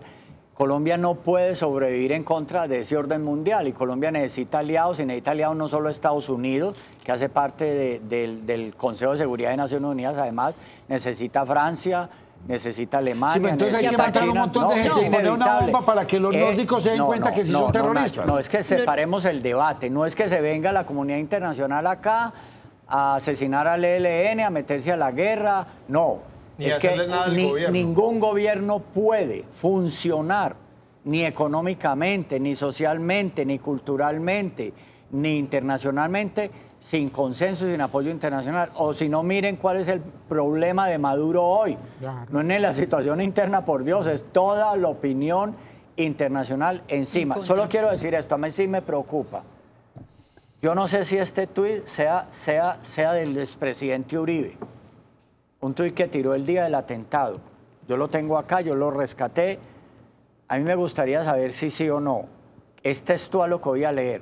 Qué grave que la paz hubiera sido un proceso de sometimiento del Estado colombiano. Si este es el tuit del presidente Uribe, a mí sí me preocupa. Ese es el que le generó muchos comentarios. Entonces, esto sí abre millones de comentarios más nefastos del mundo entero. Exactamente. Se equivocó completamente. Claro, porque esto abre un camino de espiral de nueva violencia en Colombia. Entonces es muy importante fuera que el expresidente Uribe, que tiene toda esa infinita opinión en Colombia y en sectores del mundo, rectificar este tuit. Yo creo que él debe estar en esa obligación porque creo que esto no le hace bien a la situación de bipolaridad que tiene hoy nuestro país. Jaime. Y aparte, perdón, aparte porque es que si pierden esa, digamos que esa connotación o esa investidura de ideología política, no podrían tener ningún acuerdo político. Por eso, es inaceptable para el mundo. No puede haber acuerdo político porque no es guerrilla política, por consiguiente no puede atentado les quitó ese estatus de acuerdo político. Sometimiento y listo, como ilegales y ya. No, y vaya por esto, que ya incluso si hubiera una negociación con el ELN, quienes participaron en ese atentado, quedan por quienes fuera. sean responsables, no pueden tener ni amnistía ni indulto. No, eso es imposible. Eso está condenado por la opinión internacional. Nacho, yo le quiero preguntar a Jaime qué tan fácil va a ser para el gobierno, para el Estado, combatir al ELN porque se rompe el proceso de paz. Ya viene otra vez el tema del combate. ¿Qué tan fácil va a ser para el gobierno combatirlo, teniendo en cuenta que ya las FARC no están? Pero ¿qué pasó? El ELN se apropió de muchos de esos territorios que tenían las FARC, los copó, muchas disidencias de las FARC se unieron al ELN y están también combatiendo con otros grupos como Clan del Golfo. Es que una cosa es hablar desde las ciudades y desde las brigadas militares y desde el Palacio de Nariño, otra cosa es estar en los territorios donde está el conflicto con el ELN. Claro, habrá que incrementar la inteligencia, habrá que hacer nuevos diseños militares, nuevas actividades operacionales distintas, en fin, habrá que darle mucha fuerza a todo eso. Pero es que, mire, es que cuántas quieren combatiendo el ELN en el Catatumbo, en Nariño, cuántas que vienen combatiendo en una cantidad de partes donde está, y el ELN precisamente en el último periodo se ha fortalecido. O sea, el ELN ha crecido en algunos sitios, incluso ha ocupado territorios de la FARC. Esa es la realidad. Entonces, uno me pone a decir, bueno, que ahora viene toda la ofensiva del Estado, pues que acaso no la tenían en su momento. Puede que ahora la incrementen más, pero la fuerza pública está al 100% contra el ELN. El problema radica en que por la vía militar en Colombia, y eso sí hay que ratificarlo independiente de la acción terrorista, por la vía militar no se va a ganar este conflicto. Y si fuera así, pues entonces las disidencias van a ser la otra FARC ya de todas maneras. Jaime, ¿cómo leer de pronto que el ELN ya cambió, cambió la estrategia? Porque ya antes solamente se dedicaban a atentar contra los oleoductos, contra las torres de energía y ya poniendo bombas. No, pero el problema radica en que ese tipo de acciones, vuelvo a insistir, se salen del marco del conflicto armado. El problema para el ELN es ese, que ahora lo mirábamos. Si él sigue con ese tipo de acciones, necesariamente va a venir la presión internacional a decir, bueno, aquí no se puede seguir catalogando esta organización como una organización guerrillera alzada en armas. Ya entró en otro nivel. Es que mira, Jaime, los datos de ese informe del ministro de Defensa que yo tengo, sin contar el bombazo de ahora la guerra de la paz, Duber dice que el ELN había incrementado las voladuras de 63 en el 2007 a 93 en el 2018. O sea, está claro que el ELN, además, paralelo al proceso de paz, venía teniendo un crecimiento. Y el mapa en Antioquia, para detenernos en nuestro departamento, es muy complicado, porque el ELN llegó al norte de Antioquia, al norte, a Ituango y toda esa zona. Que hablar de norte de Antioquia es hablar de Nudo de Paramillo. Es que hablar con mapas es muy importante porque uno se logra ubicar. Y es límites con Chocó. Ituango, toda esa zona. Briceño, toda esa zona. Y hacia Chocó, frontera con Chocó, que es bastante caliente, donde hay una disidencia de las FARC bastante fuerte. Y además volvió a Montes de María de una manera muy fuerte. Montes de María, que son los límites con Bolívar, con el departamento de Bolívar. Y que hay mucha minería ilegal, hay cultivos ilícitos y hay un proceso de restitución de tierras importante. Entonces el ELN, al amparo del acuerdo de paz con las FARC, era obvio que crecía, eso lo sabíamos. Igual como el Clan del Golfo se reposicionó en algunos territorios que ocupaban las FARC. Entonces el problema que se nos viene a nosotros es que por lo menos en Antioquia la guerra se recrudece con el ELN, con los gaitanistas que no están en ningún proceso porque hubo una ley de sometimiento a la justicia que era para todo menos para someter a la justicia. E insisto, con una oficina, con unos combos en Medellín, la metropolitana, con una ideología paramilitar y en un ambiente de promoción de la guerra, de la agresividad, de la bipolarización, puede tener efectos y consecuencias muy complejos. Por eso puedo decir, puede que se venga en Colombia una nueva oleada y espiral de violencia con repercusiones que todos desconocemos. Lo Jaime, que puede pasar es en el microterritorio lo más peligroso. Jaime, tenemos Bacrines, o sea, todas estas organizaciones delincuenciales, tenemos 1.700 disidentes que no sabemos si son disidentes, como digo yo, luchando por su causa o se volvieron luchando por una causa económica, cambia. O sea, vuelve este asunto de los helenos, o sea, se vuelve esto un caldo de cultivo bastante extraño en nuestro departamento. ¿Usted está de acuerdo con esas apreciaciones? Claro, es que el problema radica en que los problemas estructurales que había que ir desmontando poco a poco, que le dieron origen al conflicto, lo estamos empezando a atacar. El problema agrario, el problema de la participación política, el problema de abrir pues, los escenarios democráticos, el problema de las garantías, en fin. Entonces vuelven a quedar otras con territorios vetados, donde la gente no va, los líderes sociales asesinados sin saber si es el Estado, si son los paramilitares, si es la guerrilla, si son los disidentes. En Medellín, nadie sabe quién lo está matando a razón de quién. En Medellín, con asesinatos políticos, es posible desde mi punto de vista. Es que, Nacho, seamos sinceros, ¿a quién favorece? Es que la guerra es el gran negocio. Claro, es un negocio. Narcotráfico. ¿Qué más da? Tráfico de armas, lavado de activos, explotación sexual infantil, prostitución ilegal, falsificación de productos, fronteras calientes. Por Dios, que el gran negocio está en la guerra. ¿Cuántas personas tiene el ELN? Militantes aproximadamente. Hay 2.500, le pongo yo. ¿Cuánto? Hay 2.500. Armados. El informe del Ministerio de Defensa dice 2.206. Hace mucho daño en sin contar, país, es que contar milicianos. Mire, que fue lo mismo que con las FARC, Jaime, ¿te acordás que se movilizaban 7.000 y pico de Germán? Con los milicianos sumaban como 12.000. Aquí hay una cantidad de milicianos que no están contados, incluyendo en la ciudad de Medellín. Pero digamos que se habla de 2.000 y pico armados y para la gente es como... Pues como que de pronto no se manejan esos temas de decir, pero es que son muy poquitos, no es sino tirarles un bombazo y acabemos con ellos. Es decir, acabémoslo fácil, eso falta mano dura y ya no pasa nada. Y cójalos juntos. ¿Y cuántos años llevamos con ellos? ¿Y cuántos gobiernos han intentado negociar con esta gente? Es decir, si fuera fácil eliminar el problema, así vamos a bombardearlos mañana y se acabó la guerrilla en Colombia, pues no hubiéramos tenido guerrilla en todos estos años y estaríamos todos... Bueno, con otros problemas, pero sin guerrilla al menos. Germán, la paz sigue siendo un sueño. Es que Colombia merece estar en paz. Sí, pero entonces, en este caso, sí, con el acuerdo de FARC, que veíamos que eran unidos, entre comillas, esos comandantes y que tenían de pronto mayor control sobre su guerrilla, en este caso hemos visto que el ELN, entre sus comandantes, están totalmente divididos. ¿No se podría entender que los disidentes vendrían a ser muchísimo más si se llega a tener un acuerdo? Pues mira, es decir, el ELN es, como le dijo Jaime, una guerrilla federada, de una ideología muy radical. ¿Por qué? Porque muchos de sus comandantes fueron curas rebeldes, muy ortodoxos, por decirlo así. Había que ver al cura Manuel Pérez, no sé si tú lo alcanzaste a ver, Jaime, dictando misa con el fusil al hombro.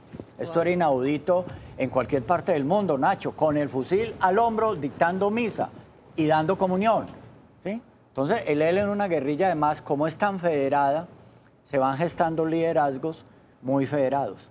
Y encontrar un acuerdo es bastante complicado. La verdad que es incierto, incluso si el ELN se mantenga como guerrilla unida. Es que debe haberse demorado tanto en responder a si el atentado había sido de ellos o no, muestra, Jaime, un gran fraccionamiento por dentro, donde a la final, desafortunadamente, la plata se puede imponer. Y si se impone la plata, eso va a acrecentar la guerra en Colombia. Y Jaime, me impacta mucho lo que dice Luis, y le hago la siguiente pregunta.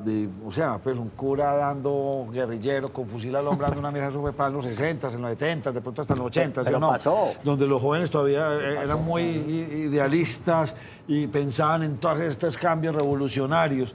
¿Los jóvenes actualmente piensan en eso o están concentrados en platica para sobrevivir y el negocio? Porque es que uno diría, era para que esta guerrilla fuera de muchas más personas. ¿Los jóvenes copian ya esto? Pero no se puede desconocer que hay un sector de la juventud que no ven una respuesta real o una situación, digamos, ideal en los partidos políticos. No lo ven, no lo están viendo.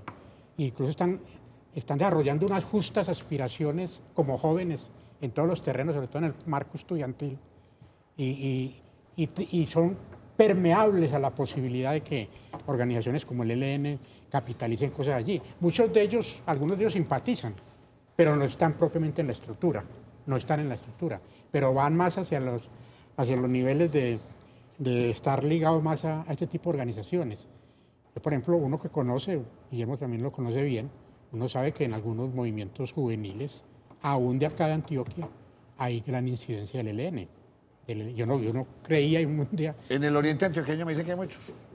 No tantos como antes, no tantos, pero sí hay, en el oriente es otro tema, porque ahí el paramilitarismo, sí, pero eso es como para otro programa, Nacho, ¿me entiendes? Para que miremos su región por su región de Antioquia. Germán y yo pensamos que esto era etapa superada en este programa, y parece ser que ahora no, y sobre todo, Nacho, porque en el posconflicto uno encuentra cosas como estas, cosas que se van como durmiendo, ¿entiendes? Entonces, va dependiendo de cómo el Estado logre consolidar cosas, cómo la institucionalidad logre jalar cosas en territorios o en comunidades. Cuando de pronto suceden situaciones adversas, situaciones de guerra, todo eso, muchas cosas como que vuelven y despiertan y van tomando partida. Eso es el peligro de todo esto, es el peligro que tenemos de antemano. Otro de los peligros que lo mencionábamos antes de que ustedes entraran, Luis Guillermo y Jaime, es el tema de los secuestrados. Las personas que tienen familiares secuestrados dicen no rompan los diálogos con el ELN porque es que está en juego la vida de mi ser querido. Hay ese punto como que no se ha considerado mucho. Es más, yo creo que el gobierno debía propiciar un protocolo exclusivo para la liberación de secuestrados. Yo creo que el ELN debería tener ese gesto humanitario, definir un protocolo con el Cruz Roja Internacional, que es un aliado de la paz, llegar al gobierno nacional, enviar mensajes, siempre hay cabinas rotas y hay cables que llegan por cualquier parte. Eso, quienes hemos trabajado en La Paz sabemos que eso existe independientemente de la institucionalidad, de todo. Enviar mensajes y establecer un protocolo urgente, Germán, ya que tú tocaste el tema, de liberación de esos secuestrados. Yo creo que el ELN debe hacer eso, Jaime, como un gesto humanitario. Además. Pero mira, si no se corrige la actitud del gobierno frente a los protocolos vigentes, el ELN no se le va a postar la mano. Entonces que lo libere él, que lo libere. Sí, algunas cosas tienen que ver. Es decir, el ELN también va a tener un problema. El ELN no las tiene todas de su lado, pues. O sea, ellos pueden declarar la guerra, salirse, ir, hacer otros bombazos, hacer vainas, pero olvídese que no tienen todas de su lado. Hay situaciones que le van a dejar adversas. Jaime, hay territorios donde definitivamente la gente se va cansando de esto. Jaime, pero es que, mira, es que entre otras cosas, un acto de guerra se supone que es propaganda armada. Es que, digamos, la esencia de actos de ese tipo era coloque una bomba donde no haga daño, pero que haga bulla. Es una manera de decirlo. Yo no sé si me haga entender, es descarnado. Porque se vuelve un acto de propaganda. Es más, primera vez que yo veo un kamisaque, es la verdad, en Colombia. Nosotros no tenemos la cultura del kamisaque, eso es del oriental y de los yihadistas musulmanes. Primera vez en lo que yo conozco, y conozco en parte la historia de Colombia, la he leído y he vivido una parte porque no soy tan viejo, obviamente, Nacho, ¿sí? Pero nunca había habido un atentado donde el que iba a hacer el atentado sabía que se iba a inmolar. Es más, ni el sicario que pagaron los castaños para matar a Carlos Pizarro en un avión creía que iba a morir. A él le garantizaron que iba a salir vivo de ese avión donde mató a Carlos Pizarro. Entonces eso rompe además la tradición cultural de guerra en Colombia. Menos otro tema que cogió la noche, Luis Guillermo. Entonces, los tambores de guerra, usted dice que desde suenan. mi punto de vista, sí, y va a aumentar. ¿Usted cree que esto no podríamos decir que esto va a ser en tal fecha ni tal día? No. Esto se empezará a deteriorar paulatinamente y un deterioro de esto puede durar 6 meses, un año, Nacho, como puede durar 5 años. Pero ¿sabes por qué, Nacho? Por las elecciones locales de este año. Que eso es un terreno que facilita un tipo de actividad política e impide otro tipo de actividad política. Y las elecciones del 19 además distorsionan la situación. Eso va a ser un caballo de batalla ese tema. Pero yo sí creo ¿Usted cree que las sí? marchas, O yo sea, creo que sí. Va a influir en la campaña política ahora para que se deteriore. Y va a haber situaciones de guerra bastante muy bien. ¿Usted qué dice, Jaime? Pero quiero terminar. La marcha para mí sí fue un hecho de paz en Colombia. Para todos, pero faltaría hacer una todos los fines de semana. Yo lo que digo es que independiente de las opiniones que uno tenga o las posturas que uno tenga, hombre, sí hacer un llamado al gobierno. El gobierno tiene que tener un elemento diferenciador aún de su propio partido político. El gobierno tiene que serenarse, tiene que tener cabeza fría, analizar muy bien esto, no seguir con eso. El comisionado de paz que cumpla su labor. Uno no elige un comisionado de paz para que haga la guerra, para que tienda puentes, es lo que uno dice, para que fomente el diálogo. Yo lo que creo es que el gobierno tiene que analizar muy bien eso, no dejar que se le salgan a ciertos asuntos a la ligera, no verse como que ahora sí volví de nuevo a subir en las encuestas, soy popular, estoy bien, ahora sí puedo hacer muchas otras cosas que no se puedan hacer. Hombre, no serenen en eso porque las consecuencias de un conflicto armado ya lo vivimos y ahora podemos repetirlo de pronto peor, ¿no? Pero sería muy triste que entonces, digamos, si con estos señores del ELN, listo, los tenemos ahí, no cancelamos. Entonces, cada vez que ellos quieran para ejercer presión, ponen una bomba. No, tampoco el Estado lo debe permitir. Nacho, no. Nunca, es que mire, nunca, jamás. Pero es que mire que el error del gobierno no vino con el bombazo. El error del gobierno con el ELN vino a que no reconoció la mesa, no se sintió. Incluso, si iba a romper los diálogos, debía haberlo hecho yendo allá, a la mesa. Hombre, nosotros vamos a continuar con esto. Únicamente si se aceptan estas nuevas condiciones. Ay, pero es que nunca desde atrás, porque tampoco se quiso sentar con las FARC cuando dieron la oportunidad de negociar con los dos grupos al mismo tiempo. Esto ya sería una página que hubiéramos pasado. No, qué pena, pero yo sí sigo pensando, independientemente de toda la opinión, que el error del bombazo a la paz fue el ELN. Claro, el bombazo fue el ELN. Sí. Es que nosotros somos hijos de la paz, Jaime. Entonces usted me sonó tambores, usted es un poco más, está pendiente de qué pasa y de pronto que haya más seso en el gobierno y diga, no, venga, bueno, equivocamos, vamos a coger esto con más cordura. Porque es que está en juego la vida de muchos colombianos. No cerrar todas las puertas de los diálogos, hombre, es que la está cerrando todas. Mira, hay una cosa que coincide con lo que estaba diciendo Jaime sobre lo que tiene que ser el ELN, lo que debería hacer con los secuestrados. Y en ese mismo sentido, mire, la Unión Europea se acaba de pronunciar sobre el asunto. La alta representante de la Unión Europea para la política exterior le dice al ELN, pues primero condenan el atentado, le dice, ojo pues, deben liberar a los secuestrados, deben iniciar un proceso para liberar a las personas que tienen en su poder como un gesto de paz, es decir, ese atentado en la escuela de policía, pues eso nada de gesto de paz por donde usted lo vea. Pero sí deberían, si pretenden que otra vez el gobierno nacional piense en la posibilidad de sentarse nuevamente a dialogar, al menos comenzar con liberar a los secuestrados. Consulten a los colombianos, nos deberían consultar. Muchos queremos que la paz siga. Eso, Nacho. Funcionó. No, yo sigo convencido de eso. Lo lograron hacer los europeos después de esa masacre en la Segunda Guerra Mundial y en la Primera. ¿Por qué no acá? Se equivocaron, sí, que paguen las consecuencias los que las tienen que pagar porque ya estamos, pues ya uno la pagó con su vida. Sí. Pero una vida contra 20 no es nada. Pero por Dios, volver a caer en lo que a nosotros, los adultos, nos tocó vivir en los 70s, 80s y 90s. Muchos jóvenes no saben lo que es eso, por Dios. Vamos a hacer una breve pausa. ¿Están los resultados del sondeo, Nacho? Ya tenemos el resultado, por favor. Pónganme. Mire. 55. Votaron 6.600. 68 personas. Sí, a la paz. Que siga el proceso. Que continúen los procesos. Sí, este sondeo lo dicen los antioqueños. Después del debate. No, antes del debate. Antes del debate, eso nos dijeron los antioqueños. ¿Y no lo podemos medir después, Nachito? No. Sí, lo podemos medir. Digámoslo después. Pero tengo que ver qué va a ocurrir. Voy a estar muy pendiente de ustedes dos y ver cómo se mueve nuestro gobierno. Vamos a hacer una pausa, volvemos con más noticias.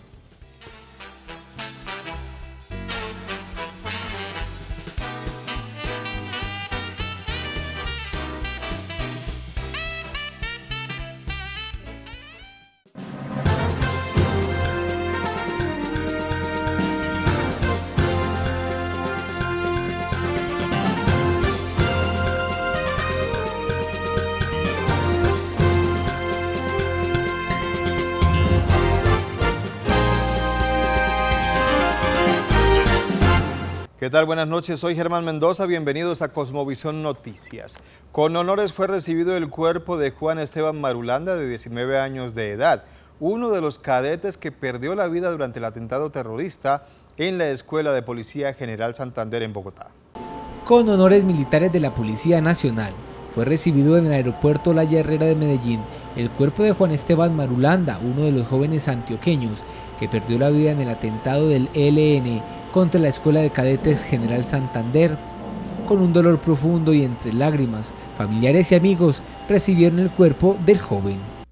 Uno nunca cree que esto lo va a golpear a uno. Uno siempre ve las noticias, escucha la radio y uno cree que es los de allá, uno cree que nunca va a ser uno, pero esto es una realidad de todos y uno lo que pide es a que, no sé, razonemos, hay otras formas de arreglar las diferencias, que no sea de esta manera tan abrupta.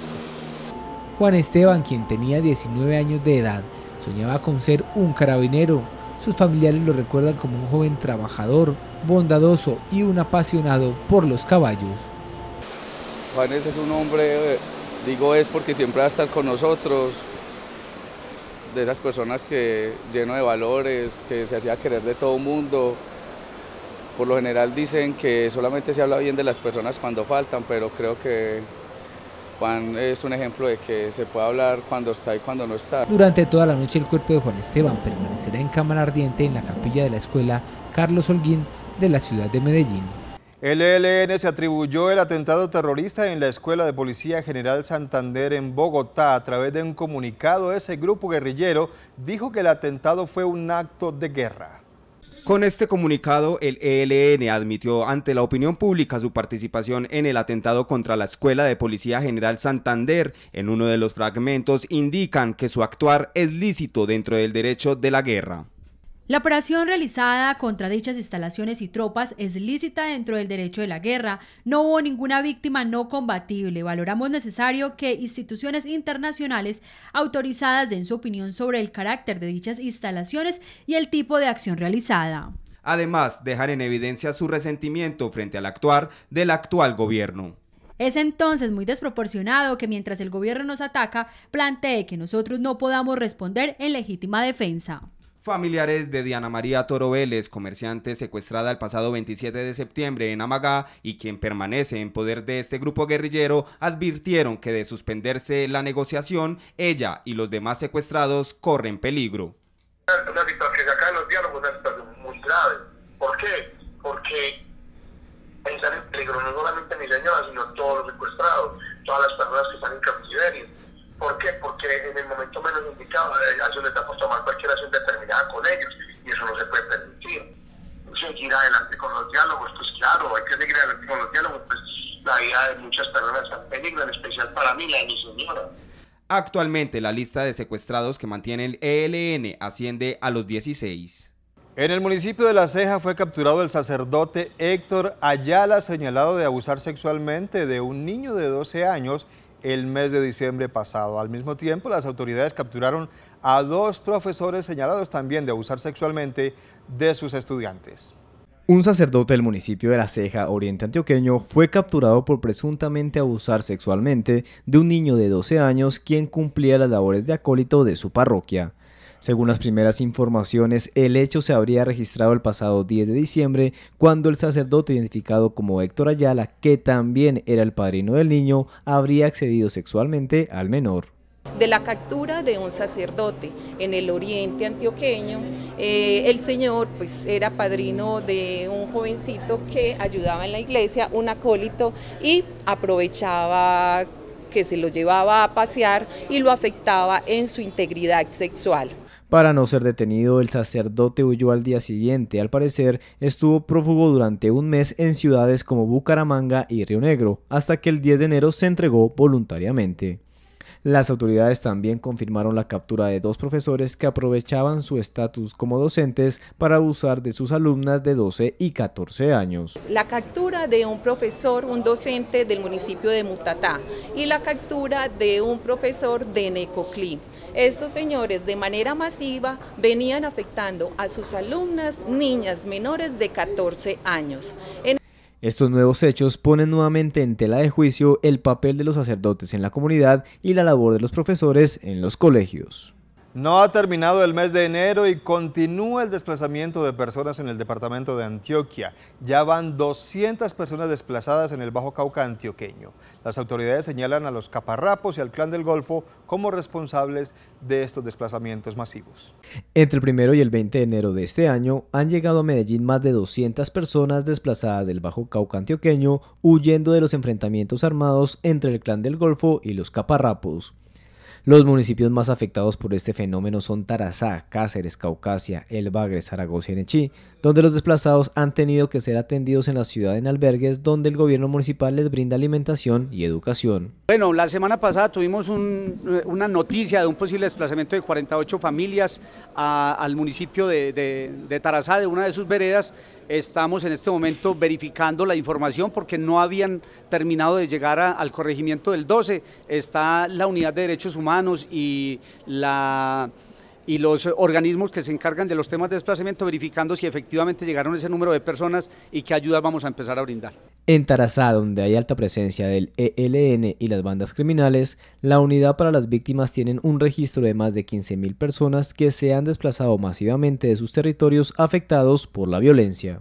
Ante un juez de control de garantías fue presentado alias Machete, capturado en República Dominicana y señalado de ser el sucesor de alias Carlos Pesebre. A alias Machete se le imputarán 40 homicidios cometidos en la Comuna 13 de Medellín. Hoy fue presentado ante un juez de control de garantías Julián Alberto Jiménez Monsalve alias Machete, quien fue capturado por las autoridades en República Dominicana y deportado a la ciudad de Medellín. Esta persona deberá responder por los delitos de homicidio agravado, concierto para delinquir agravado con fines de homicidio, porte ilegal de armas de fuego en defensa personal, extorsión y desplazamiento forzado. Se le imputarán 9 homicidios por una fiscal de la Unidad de Vida de la Seccional e igualmente 2 fiscales del Gaula de Medellín. También le imputarán aproximadamente 9 homicidios cada uno. Estamos hablando de más de 20 homicidios en cabeza de este sujeto y se está recolectando más información puesto que tiene investigaciones para aproximadamente poderle señalar 40 homicidios en cabeza de él. Alias Machete, de 32 años de edad, sería el sucesor de Freiner Alonso Ramírez García, alias Carlos Pesebre, máximo cabecilla de la citada estructura criminal y quien ya está detenido. La captura de Machete termina de desestructurar por completo, digamos, el cuerpo directivo de la GDO Robledo que lideraba Pesebre, pero lastimosamente, digamos, siguen pendientes varios temas, en particular lo que tiene que ver con el control al interior de centros penitenciarios y carcelarios, para que en efecto esta labor tan importante de la Policía Nacional, de la Fiscalía, tanto de la seccional como crimen organizado, pues en efecto se convierta en frenar definitivamente el accionar delictivo. En esta audiencia también le imputaron cargos a otras 5 personas integrantes de esta organización, a quienes se les señala de homicidio y extorsión en la modalidad de delito de masa, también como tentativa de homicidio. Fue capturado alias Tarzán, mando medio de la banda delincuencial Belalcázar. Este hombre de 24 años de edad tiene influencia en el barrio Héctor Abad Gómez de la ciudad de Medellín. A alias Tarzán se le acusa de los delitos de extorsión, secuestro, desplazamiento forzado y homicidio.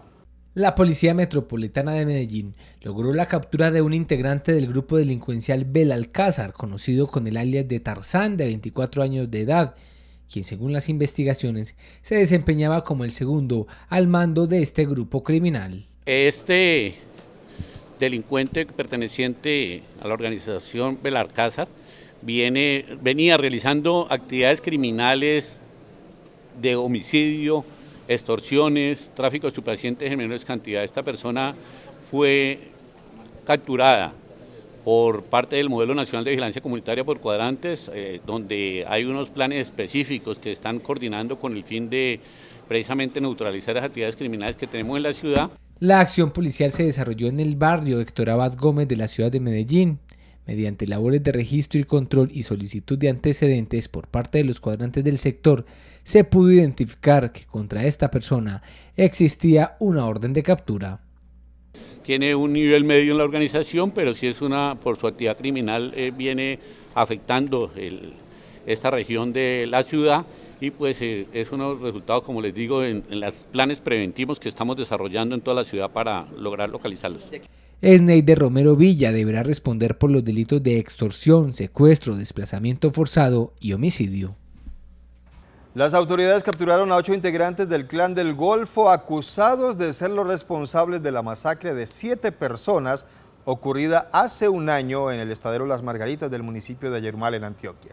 8 integrantes del Clan del Golfo fueron capturados en Yarumal, norte del departamento, sindicados de ser los presuntos responsables de la masacre realizada el 21 de enero de 2018 en la vereda La Estrella, Estadero Las Margaritas del municipio de Yarumal, donde tuvo lugar homicidio colectivo de 7 personas. Pero hace un año sucede una masacre entre Yarumal y Angostura. Ahí es cuando suceden 7 personas.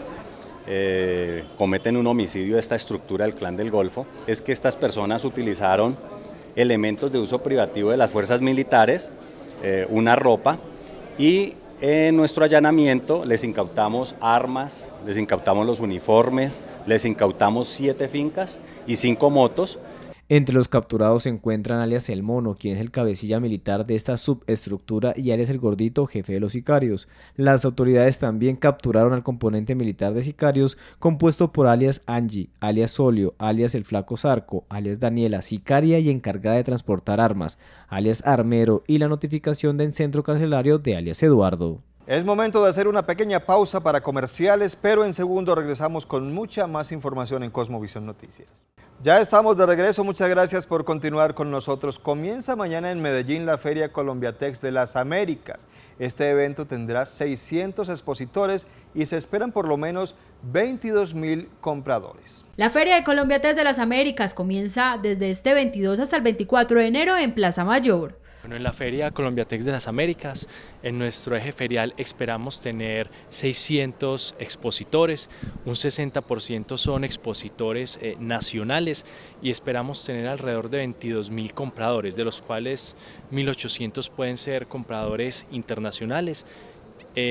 Dentro del pabellón del conocimiento Inexmoa UPB esperamos tener alrededor de 8.000 participantes y 5.000 participantes que lo hacen vía streaming. Como eje importante en el tema de conocimiento, contaremos con 23 conferencias y 8 talleres. En 3 ejes de moda girará esta nueva versión de la feria.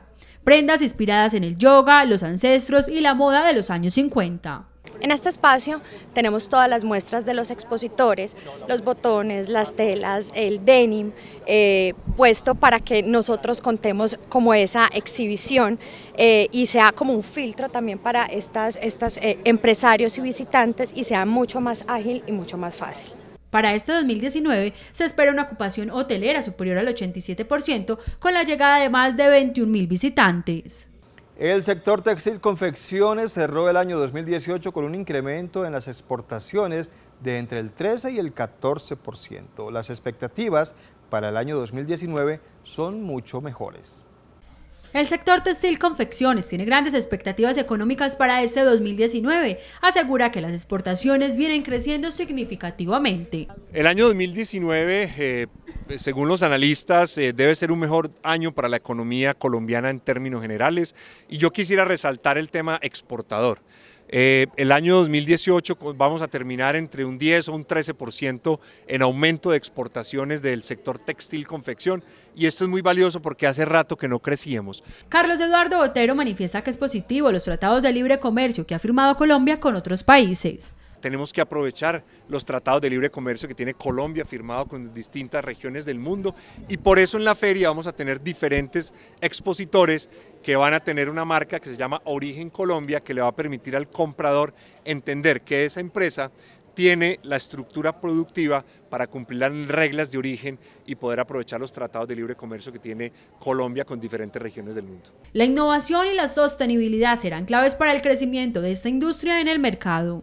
130.000 millones de pesos es el presupuesto que tiene la Alcaldía de Medellín para el programa de alimentación escolar de la capital antioqueña. En esta oportunidad se incluirán probióticos en los productos lácteos que le entregarán a más de 230.000 niños. El yogur de línea y el griego con probióticos y prebióticos llega a la alimentación escolar de los estudiantes de Medellín. La administración municipal, a través de un grupo de investigación conformado por nutricionistas, crearon la nueva minuta.